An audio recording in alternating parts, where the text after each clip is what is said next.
Yeah, it was a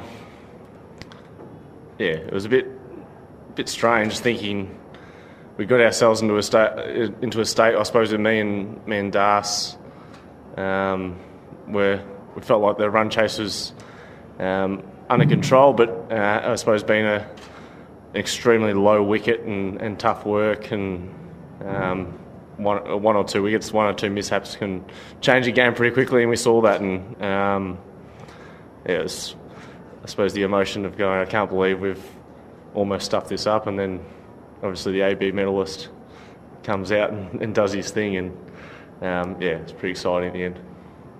And what about yourself? Walking into the great success of 5 off running every night? Don't go back after seeing a bunch of balls keep low is probably my first thought, and just trying to get forward, stay as low as I could, and try and cover my stumps. And first thought was just hit the ball and try and stop it. And I think I missed 3 times in the first 4 or 5 balls, and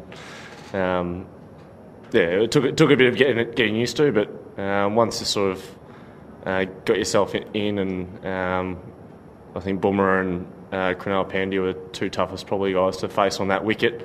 The way they were able to extract the lower sort of bounce, they attack the stumps. They didn't give you much width to work with, so it was hard work. And I suppose the other guys with a bit of extra top spin or Yadav hitting the wicket a bit harder, we were able to sort of score a bit freer off those guys.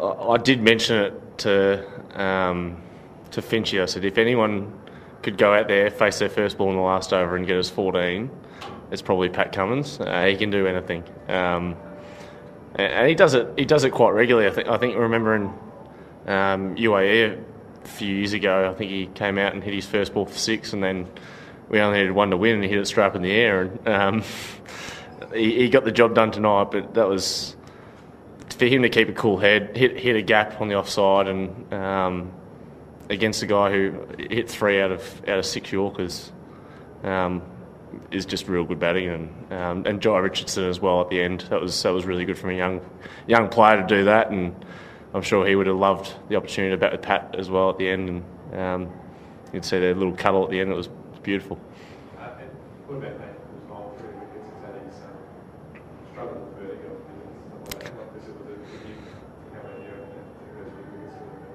Yeah, he was brilliant. It was probably a wicket that suited him. He could bash a length, and there wasn't, I suppose, the searing pace and bounce of Perth Stadium. It was keeping low, and he was straight as well. It made it really hard for them to create angles, and he's always at you as well, Coults. And you throw in the fact that he's a decent lower order player and a gun fielder. He's a pretty good package, and he was brilliant tonight with the ball for us, and just created someone that we could always back when we went to him, and probably a different role for him as well tonight. Normally he's opened the bowling and came on at a different time and was able to do that role really well. Just back in a few years ago, you don't see a batsman knock back singles in a bit filling out the ground, just sort of this finding singles. It was probably fair enough. I think with the way the wicket was and being difficult to score for any batter, let alone a guy who's not known for his power hitting in Chahal, and I knew I'd get some laughs from this side.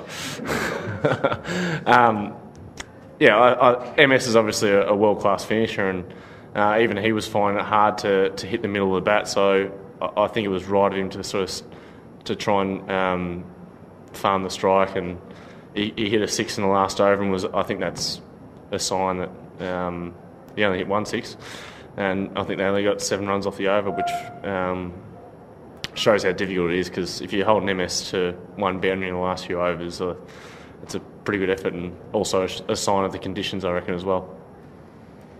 I see you said the scoring body you did when Dhoni was in there, but it seemed pretty easy at the start, so is that something in particular the bowling unit decided to change about how you guys went through that?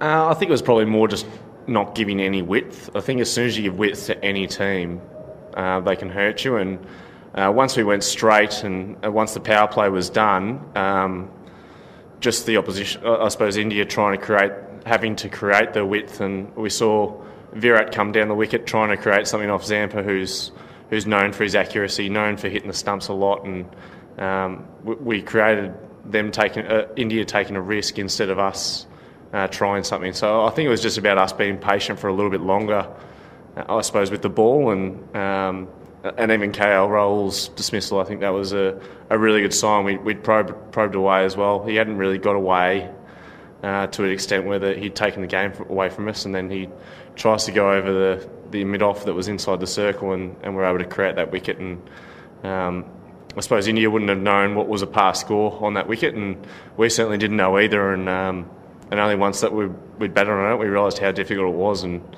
But yeah, it was a great game of cricket. And having seen that method of strategy would work, what exactly did you change about your own strategy to get those?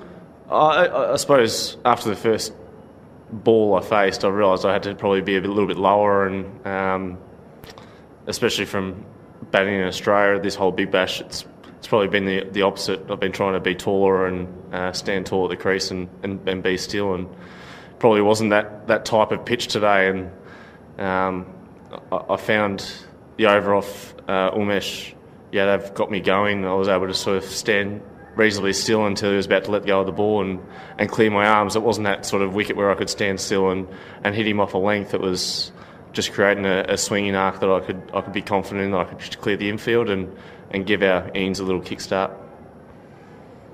No, I was going to say it was one thing, but what do you think is the key to yourself to produce those sort of innings consistently at the World Cup that's coming up, whether it's sort of mental or technical? What do you think is the key?